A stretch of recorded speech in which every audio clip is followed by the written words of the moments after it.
이 밤 계속해서 사무엘상 강해의 말씀 50번째 시간 조각구름이 거대한 비구름으로 라는 말씀으로 함께 말씀의 은혜 받기를 원합니다.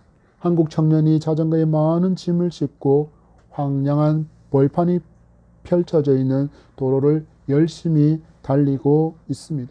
오늘따라 자전거가 훨씬 더 가볍게 여겨져서 기분 좋게 페달을 밟으며 여행을 이어갑니다. 조금 더 길을 가던 중에 건너편에서 자기처럼 자전거에 많은 짐을 싣고서 여행하는 한 외국인 자전거 여행자를 만나게 되었습니다. 반가운 마음에 인사를 건넸더니 자기도 자전거 여행을 하는 중인데 한국 청년과 반대 방향에서부터 여행을 시작했다고 여행에 관련된 이런저런 이야기와 정보를 나눠주고 서로 격려하며 그렇게 헤어집니다. 그리고 헤어지면서 한국 청년이 떠나가는 그 외국인 청년을 바라보며 안타까움에 이런 말을 합니다. 나는 바람이 뒤에서 밀어주어서 이렇게 원하는 목적지까지 훨씬 더 빠르게 올 수 있었지만 저 친구는 이제 맞바람을 맞으며 가야 하니 힘들겠구나. 그들은 분명히 같은 공간에서 바람을 마주하고 있지만 한 사람에게 그 바람은 뚫고 나가야 할 역경이 되어졌고 또 한 사람에게는 빨리 가게 하는 힘과 도움이 되고 있었습니다. 우리의 삶에도 이런 일이 많지 않습니까? 어떤 사람에게는 고난이 유익이 되고 또 어떤 사람에게는 고난이 시련이 되어서 삶을 포기하게끔 만들기도 합니다. 그렇다면 믿음의 사람에게 있어서 고난은 어떤 의미일까요? 성경은 분명히 이 고난이 우리에게 많은 유익이 된다라고 말씀하고 있습니다. 왜 그렇습니까? 고난으로 인해서 하나님을 더욱더 찾고 의지하게 되기 때문입니다. 그래서 성도는 고난을 마주하는 태도가 전혀 다른 것입니다. 우리는 이것을 구별이라고 부릅니다. 같은 고난을 마주한다 할지라도 그 고난을 대하는 태도가 믿음이기에 다른 반응을 보이는 사람, 고난 앞에 긍정하며 하나님을 바라보고 이 마주한 고난을 이기게 하시는 하나님의 손을 볼 수 있는 담대한 믿음이 저와 여러분에게 있기를 축복합니다. 우리가 살아가는 이 현실이 정말 녹록지 않습니다. 정말 어렵고 어려운 시대입니다. 이 어려운 현실을 위정자들이 잘 지혜롭게 풀어갈 수 있도록 기도할 수 있는 우리이기를 바랍니다. 그러나 그들이 자기의 사상을 관찰하기 위해서 헛된 정책을 세우고 진행하지 않도록 특히 하나님을 대적하는 어리석은 모습을 멈추도록 우리는 분명히 기도해야 할 것입니다. 거짓으로 하나님을 믿는다고 말하는 자, 마치 사울처럼 저들이 말하고 행동하지 않도록 많이 기도하는 성도이기를 바랍니다. 오늘 주신 말씀은 우리에게 아주 큰 소망을 줍니다. 하나님께서 다윗에게 약속하신 구름이 점점 커지는 것을 눈으로 보게 해 주시고 있음을 우리가 말씀을 통해서 볼 수 있기 때문입니다. 혹여나 여러분이 기도하는 것, 여러분이 기대하는 그 모든 것들이 너무나도 아무런 변화도 일어나지 않고 여러분의 기도에 어떤 응답의 역사도 일어나지 않는다는 그때 여러분 눈앞에 아무런 약속의 구름이 떠오르지 않다라고 그렇게 실망하고 있는 여러분이라면 오늘 말씀에 더욱더 주목하시기를 바랍니다. 하나님께서 그에게 다윗에게 그 약속의 구름이 점점 커지는 것을 우리가 말씀을 통해서 볼 수 있게 해 주실 것이기 때문입니다. 이 다윗이 누렸던 이처럼 놀라운 은혜가 이 밤 저와 여러분에게 임하기를 축복합니다. 언제나 하나님은 자녀에게 가장 좋은 것을 가장 완전한 길을 보여주시고 인도해 주시는 하나님이라는 것을 믿을 수 있는 담대한 믿음의 사람으로 세워지는 가장 복 있는 성도, 이 밤 하나님의 말씀이 하나님의 음성으로 들려지는 그런 복된 성도이기를 다시 한번 축복합니다. 우리는 지난 시간에 그일라가 블레셋의 침공을 받아 위기에 처했다는 소식을 전해 듣고 곧장 하나님께 기도하는 다윗을 보았습니다. 그리고 하나님께서 다윗에게 분명하게 응답을 주셔서 그 응답의 약속을 붙들고 달려가는 다윗이 놀라운 승리를 거두는 그러한 모습도 보았습니다. 여러분, 그런데 그 결과가 어땠습니까? 사울이 다윗을 추격해 온다는 소식에 자기들을 구해준 다윗을 배반하고는 대적하는 그일라 사람들을 보았습니다. 왜 그랬다고요? 그들은 노브 땅에 학살을 행한 폭군 사울을 두려워했기 때문입니다. 은혜를 베풀고도 또 배반을 당하는 이것이 바로 지금 다윗이 마주한 현실이었습니다. 다시 다윗이 도망길에 오릅니다. 15절의 말씀 받습니다. 시작. 다윗이 사울이 자기의 생명을 빼앗으려고 나온 것을 보았으므로 그가 십광야 수풀에 있었더니. 아멘. 여전히 다윗의 겉모양새는 도망자의 신세이지만 이전과 같지 않음을 우리는 알고 있습니다. 여러분, 우리는 엘리야의 기도를 잘 알고 있습니다. 하나님께서 이스라엘 왕 아합과 이세벨의 우상 숭배, 그를 따르는 백성들의 우상 숭배로 인해서 3년 동안이나 하나님께서 비를 멈추는 징계를 허락하셨고, 이 3년이 지난 후 엘리야의 기도를 통해 다시 비를 허락하시는 장면입니다. 바울과 아세라 선지자들과 하나님의 선지자인 엘리야가 갈멜산에서 누가 참 신인지를 가리는 기도의 제단을 쌓는 모습도 우리는 볼 수 있었습니다. 그 결과가 무엇입니까? 엘리야의 제단에 하나님의 불이 임했고, 엘리야는 그 일로 바알과 아세라의 선지자 850명을 기손 시내에서 죽이는 놀라운 역사를 이루게 됩니다. 그 후의 장면을 보면 아합 왕 앞으로 나아가 3년의 가뭄이 끝나고 하나님께서 큰 비를 주실 것을 약속하셨다라는 것을 알려주고 그 왕 앞에서 기도하는 장면이 있습니다. 그에게 수종드는 하인에게 이야기합니다. 7번이 될 때까지 기도하고 구름이 오는지를 계속 살펴보라고 했지만 6번째까지도 어떤 구름도 나타나지 않았습니다. 그러나 7번째 기도하는 순간 저 멀리서부터 손바닥 같은 작은 구름이 일어남을 발견합니다. 그리고 그 구름을 본 엘리야가 아합에게 이렇게 말합니다.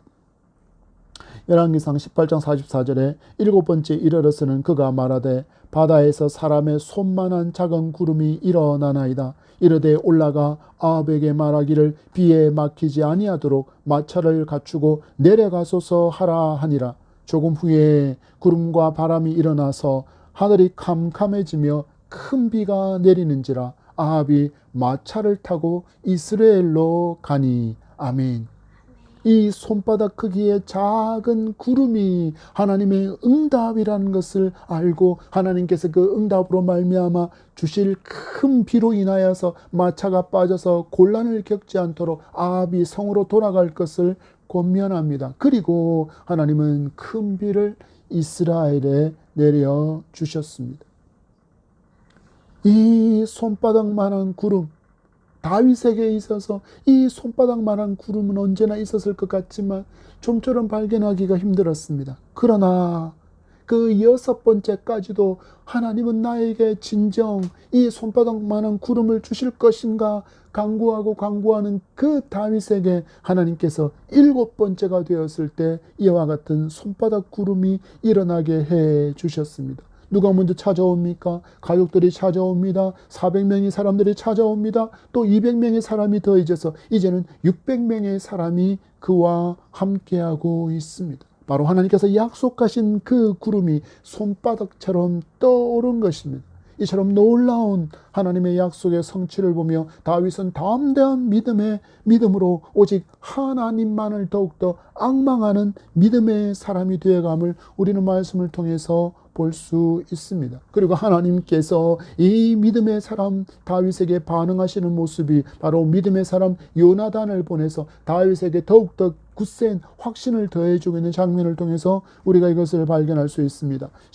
5절의 말씀에서 18절까지의 말씀을 다 같이 읽습니다. 시작. 다윗이 사울이 자기의 생명을 빼앗으려고 나온 것을 보았으므로 그가 십광야 수풀에 있었더니 사울의 아들 요나단이 일어나 수풀에 들어가서 다윗에게 이르되 그에게 하나님을 힘입게 의지하게 하였는데 곧 요나단이 그에게 이르기를 두려워하지 말라. 내 아버지 사울의 손이 내게 미치지 못할 것이요 너는 이스라엘 왕이 되고 나는 내 다음이 될 것을 내 아버지 사울도 안다 하니라. 두 사람이 여호와 앞에서 언약하고 다윗은 수풀에 머물고 요나단은 자기 집으로 돌아가니라. 아멘. 사울을 패해서 십광야 수풀에 있던 다윗에게로 믿음의 벗인 요나단이 찾아옵니다. 하나님께서 보내신 것입니다. 그리고 그가 다윗에게 하는 말과 행동을 보십시오. 다윗에게 이르러 그에게 하나님을 힘입게 의지하게 하였는데 그가 말합니다. 두려워하지 말라. 내 아버지 사울의 손이 내게 미치지 못할 것이다. 너는 이스라엘의 왕이 된다. 그리고 나는 내 다음이 될 것인데 나의 아버지 사울도 이것을 분명히 알고 있다라고 그에게 알려줍니다. 그리고 그들은 서로 다시 언약을 세웠다라고 이야기합니다. 방금 요나단이 다윗을 격려하는 모습에 등장했던 다윗은 왕이 될 것이고 그때 적극적으로 요나단이 그를 돕겠다는 언약을 다시 세웠을 것이라고 우리는 예상해 볼 수 있습니다. 하나님은 언제나 이처럼 당신의 자녀를 위로하고 돕는 분임을 여러분 믿기 바랍니다. 하나님을 신뢰하는 믿음의 사람 요나단을 보내서 다윗을 격려하고 하나님의 신실하심을 더욱더 굳게 믿게 하고 또한 주신 약속을 굳게 믿을 수 있도록 그에게 힘을 주고 있는 분이 바로 누구이십니까? 바로 하나님이십니다. 하나님께서 지금 믿음의 사람 요나단을 보내서 그를 위로하고 그를 격려하고 다시금 그를 세워주시는 모습을 우리가 볼 수 있습니다. 여러분, 우리가 서로에게 있어서 이러한 존재로 부름을 받았다는 것을 잊지 않기를 바랍니다. 교회에서 서로를 위로하고 격려하고 세워주고 칭찬하며 축복하기를 쉬지 않기를 바랍니다. 여러분, 우리가 교회 오는 목적이 무엇입니까? 우리가 교회 오는 목적은 단 하나, 오직 하나님의 영광을 높이고 예배하기 위함입니다. 우리는 이 모든 교회 행정과 교회 일들 속에서 교제도 분명히 필요하지만 그 교제라는 것이 세상에서 이런 일을 나누는 것이 아니라는 것을 여러분 분명히 아셔야 합니다. 집을 샀다, 차를 샀다, 명품을 샀다, 만난 것을 먹었다, 좋은 여행지를 다녀왔다, 자녀가 이렇다, 자녀가 저렇다. 여러분, 이런 대화가 누군가에게 상처를 줄 수 있다는 것을 우리는 기억해야 합니다. 지금 이 시대가 너무 어렵지 않습니까? 실직하고 가게가 폐업해서 경제적으로 큰 어려움을 마주한 인물이 있는데 옆에서 들리는 소리가 나는 차를 샀고 나는 집을 샀고 나는 여행을 다녀왔고 나는 만난 식사를 하고 나는 명품을 샀다라는 소식을 듣는다면 듣는 그 귀와 그 마음이 어떻게 마냥 편하기만 하겠습니까? 어떤 분 또 이렇게 반응하실 것입니다. 에이 목사님, 그렇게 반응하는 것이 믿음 없는 것 아닙니까? 옹졸한 것 아닙니까? 라고 그렇게 말하고 싶으실지 모르겠지만 여러분, 옛말에 역지사지라고 했습니다. 내가 만약에 그런 상황이라면 내 귀에 들리는 다른 사람들의 이런 말들이 내게 전혀 상처가 되지 않을 것이라고 여러분 진정 확신할 수 있겠습니까? 우리는 서로를 믿음으로 세워주는 지체임을 기억하시기 바랍니다. 우리 요나단처럼 믿음을 말하고 하나님의 은혜와 하나님의 신실하심을 말하며 서로의 믿음을 세워주는 좋은 지체로 교제할 수 있기를 바랍니다. 여러분, 개인적인 일들을 나누고 싶다면, 이 개인적인 이야기들을 나누고 싶다면 개인적으로 만났을 때 마음껏 여러분 나눌 수 있기를 바랍니다. 그리고 서로를 바라볼 때 서로에게 기도를 부탁하고 서로를 세워줄 수 있는 그런 좋은 믿음의 지체로 세워져가는 우리이기를 바랍니다. 요나단이 어떻게 위로하고 있습니까? 다윗을 어떻게 위로하고 있습니까? 또 도망자의 자리에 서 있는 그 다윗을 요나단이 어떻게 위로합니까? 하나님께서 함께 하신다. 하나님을 더욱 신뢰해보자. 하나님께서 다윗을 이처럼 도와주셨고 것처럼 너를 도와주신 그 하나님의 손길을 기억하라고 그렇게 위로하고 소망을 안겨주었던 그 요나단처럼 우리도 믿음으로 살아가는, 서로를 외면하지 않고 손잡아주고 세워주고 하나님의 도우심을 권면하고 또 위로하며 하나님의 도우심을 언제나 인정하는 그 믿음으로 설 수 있도록 서로를 붙들어 줄 수 있기를 바랍니다. 그리고 끝자락에 이렇게 인사하십시오. 내가 기도할게. 같이 힘내자. 이것이 바로 우리가 존재하는 이유라는 것을 여러분 기억하시기 바랍니다. 이어지는 말씀을 받습니다. 19절에서 우리 23절의 말씀입니다. 시작. 그때 10사람들이 기브아에 이르러 사울에게 나와 이르되 다윗이 우리와 함께 광야 남쪽 하길라산 숲을 요새에 숨지 아니하였나이까. 그러한즉 왕은 내려오시기를 원하시는 대로 내려오소서. 그를 왕의 손에 넘길 것이 우리의 의문이다 하니 사울이 이르되 너희가 나를 긍휼히 여겼으니 여호와께 복받기를 원하노라. 어떤 사람이 내게 말하기를 그는 심히 지혜롭게 행동한다 하나니 너희는 가서 더 자세히 살펴서 그가 어디에 숨었으며 누가 거기서 그를 보았는지 알아보고 그가 숨어있는 모든 곳을 정탐하고 실상을 내게 보고하라. 내가 너희와 함께 가리니 그가 이 땅에 있으면 유다 몇천 명 중에서라도 그를 찾아내리라 하더라. 아멘. 복종과 학살을 일삼는 사울에게 10사람들이 찾아와 다윗을 밀고 하고 있습니다. 그들이 사울에게 찾아가서 하는 말을 주목해 보시기 바랍니다. 다윗을 왕의 손에 넘기는 것이 우리의 의무입니다 라고 이야기합니다. 여러분, 이들 또한 놉 땅의 학살을 전해 들었기에 이처럼 압으로 사울에게 반응하는 것입니다.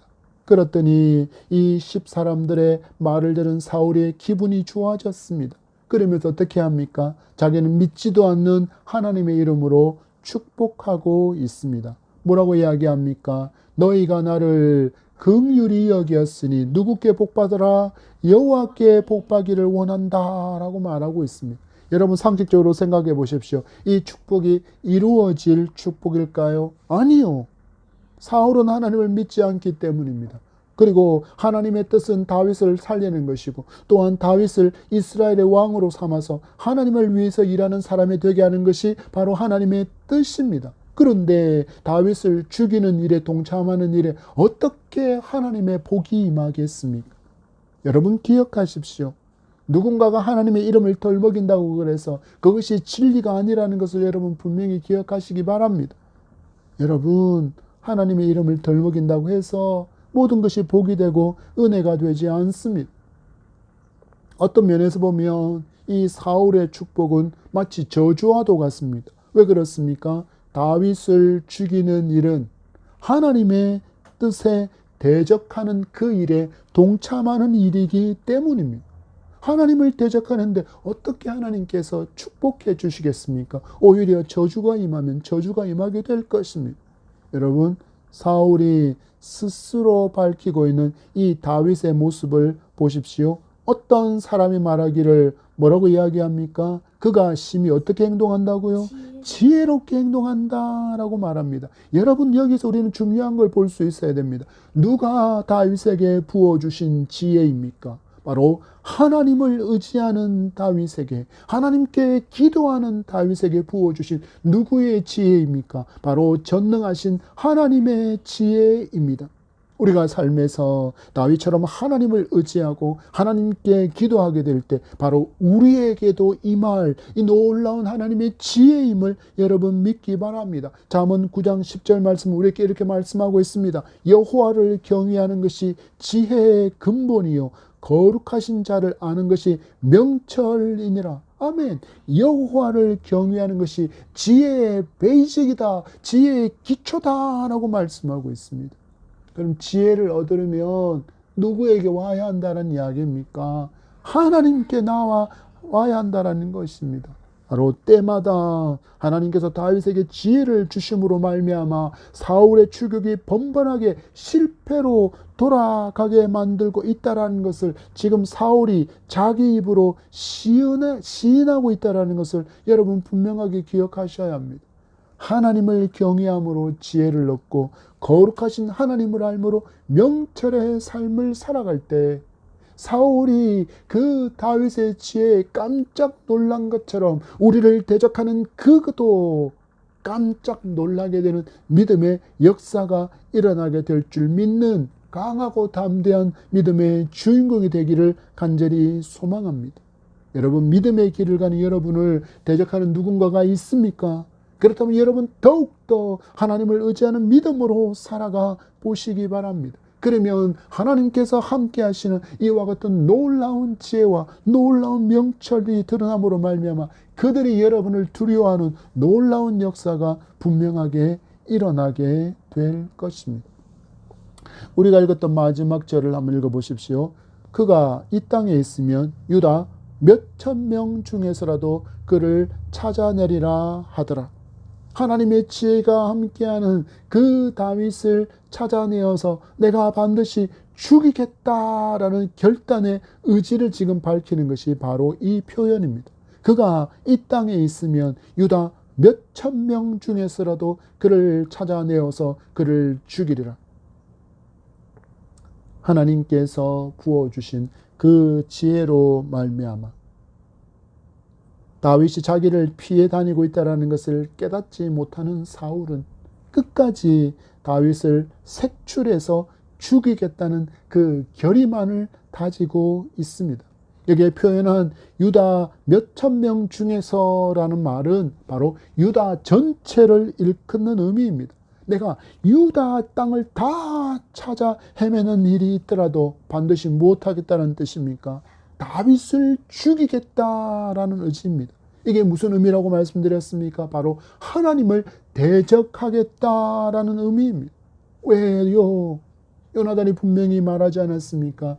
너가 이스라엘의 왕이 되고 나는 너의 다음이 될 것을 누구도 안다고요? 사울도 안다라고 요나단이 분명히 그 입술로 말하고 있지 않습니까? 하나님께서 다윗을 이스라엘의 왕으로 삼으실 것을 분명히 기름 부었다라는 것을 이제는 사울도 알고 있었다라는 것입니다. 그런데 하나님께서 기름 부은 다윗을 죽이겠다라는 것은 지금 누구와 대적하겠다는 의미입니다. 바로 그를 기름 부어 이스라엘의 왕으로 삼으신 하나님을 대적하겠다라는 이 말을 이처럼 아무렇지도 않게 하는 이 사울의 축복이 어떻게 축복이 되겠습니까? 다시 한번 보십시오. 다윗을 만난 요나단이 어떤 말을 했다고요? 너는 이스라엘의 왕이다고 나는 내 다음이 될 것을 내 아버지 사울도 안다. 분명히 이것이 하나님의 뜻이라는 것을 알았지만 하나님을 경외하지 않았던 사울이기에 하나님의 뜻쯤은 이렇게 가볍게 무시하고 오직 자기의 권력을 지키려는 그 야욕에만 몰두하고 있는 사울을 보게 됩니다.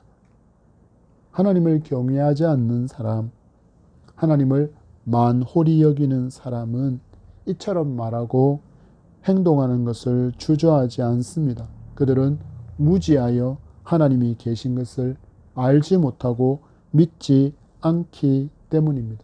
그래서 역사를 통해서도 이 시대도 많은 권력자들이 기독교를 탄압하는 것을 대수롭지 않게 여기는 이유가 바로 이것입니다. 여러분, 그들이 누구와 같습니까?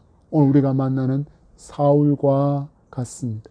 그리고 우리는 사울의 최후가 어떠한지를 알고 있듯이 하나님을 대적하는 그들이 회개하지 않는다면 우리는 그들을 하나님께서 반드시 심판하실 것을 알기에 우리는 권세 잡은 자를 두려워하는 사람이 아니라 권세를 그에게 허락하신 하나님을 더욱더 두려워하는 그런 성도여야 할 것입니다. 그래야 이 시대에 우리는 굳세고 강하고 담대한 믿음의 사람으로 살아가게 될 줄 믿습니다. 주신 말씀 24절에서 우리 26절까지의 말씀을 같이 읽겠습니다. 시작. 그들이 일어나 사울보다 먼저 시브로 가니라.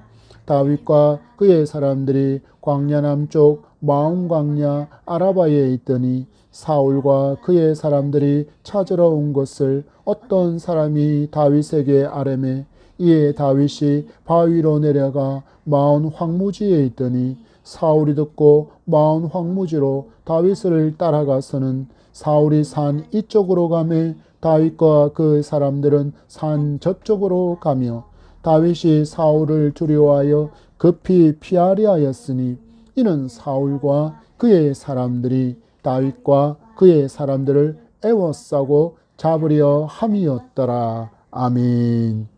10사람들이 자기들의 지경으로 가고 다윗은 10당을 떠나서 조금 아래에 위치한 마온 광야 아라바까지 도망을 갔다라고 기록합니다. 여기 10당과 마온 광야 아라바까지는 그렇게 멀게 떨어져 있지 않은 그런 지역입니다.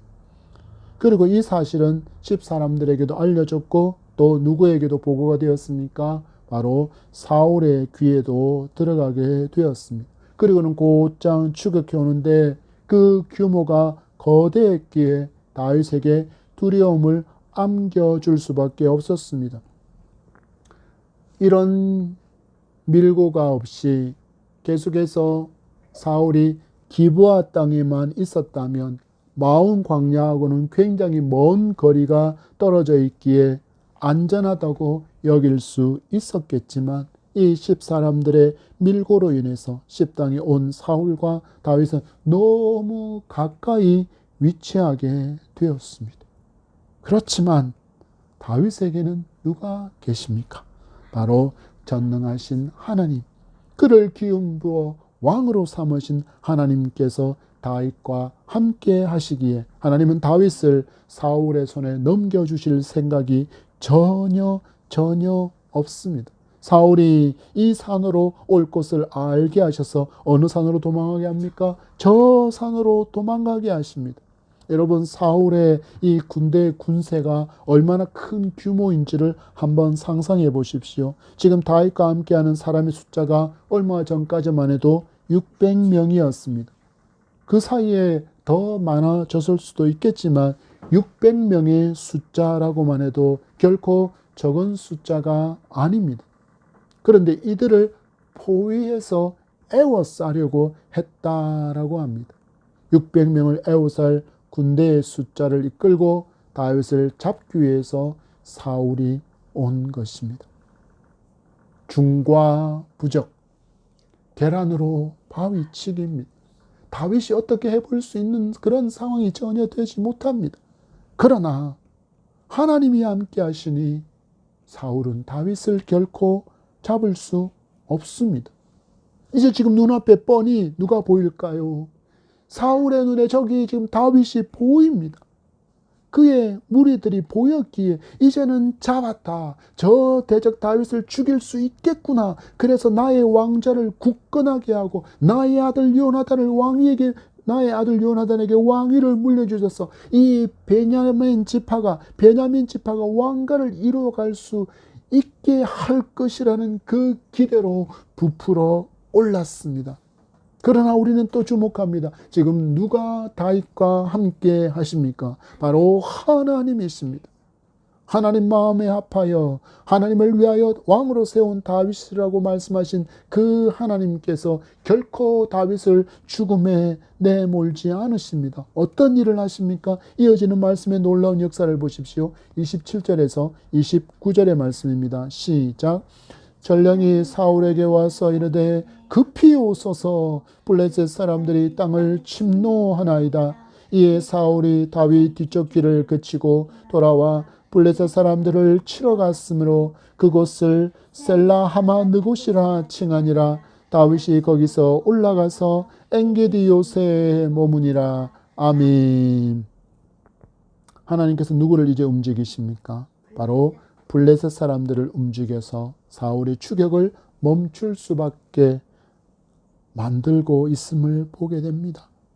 그리고 그 놀라운 증거가 셀라 하마 느곳이라는 이름으로 명명되어집니다. 이 뜻은 분리하는 바위라는 뜻입니다. 곧 하나님께서 다윗에게서 사울을 분리시켜 버린 것입니다. 하나님께서 이처럼 다윗을 도우심으로 다윗은 점점 커지는 구름을 경험하게 됩니다. 그리고 그 구름은 마침내 큰 비가 되어 이스라엘의 왕이라는 약속이 현실이 되어지는 놀라움을 나중에 다윗은 마주하게 됩니다. 하나님은 언제나 하나님만을 신뢰하고 의지하는 믿음의 자녀를 홀로 내버려 두지 않습니다. 그래서 성전 삼아 거하시고 임마누엘의 이름으로 약속을 주신 것입니다. 또 이렇게 하시는 것은 우리의 약함을 하나님은 너무나도 잘 아시는 분이기 때문입니다. 그래서 성경은 분명히 말씀하기를 우리가 감당할 수 없는 시험은 하나님께서 허락하지 않으신다 하셨습니다. 또한 피할 길도 이미 예비해 두셨다 하십니다. 이 좋은 하나님을 바로 믿어야 합니다. 잘 믿어야 합니다. 여러분, 믿는 척하지 않아야 합니다. 입술로는 하나님을 존경하되 마음이 먼 그런 위선적인 종교인이 되어서는 이 놀라운 하나님을 우리는 결코 경험할 수 없습니다. 말씀으로 우리와 함께 하심을 다윗을 통해서 보여주시는 하나님. 여러분, 이 말씀을 듣고 놀라운 이야기 하나 들었다로 그렇구나로 그렇게 끝나지 않아야 합니다. 사모하시기 바랍니다. 이 하나님을 경험하기를 간절히 사모하시기 바랍니다. 잠언 8장 18절 우리에게 이렇게 약속합니다. 나를 사랑하는 자들이 나의 사랑을 입으며 나를 간절히 찾는 자가 나를 만날 것이니라. 아멘. 나를 사랑하는 자들이 나의 사랑을 입으며 나를 간절히 찾는 자가 나를 만날 것이라. 이 하나님을 만나는 저와 여러분이기를 축복합니다. 말씀을 맺습니다. 다윗과 함께 하시는 하나님, 마음이 약해질 때 하나님의 사람 요나단을 보내서 그를 격려하시고 그의 믿음을 다시 세워주시는 하나님, 언제나 지혜로 보호하시고 열방과 온 우주를 동원해서 지키시는 하나님을 만났습니다. 여러분, 이 하나님이 다윗만의 하나님이십니까? 아니요. 오직 믿음으로 살아가는 바로 저와 여러분의 하나님이심을, 우리의 아버지이심을 진실로 믿고 의지하며 살아가는 저와 여러분이기를 소망합니다. 그 믿음으로 살아갈 때 다윗에게 이와 같이 놀랍게 역사하신 그 하나님의 놀라움을 우리도 날마다의 삶에서 경험하게 될 줄 믿습니다.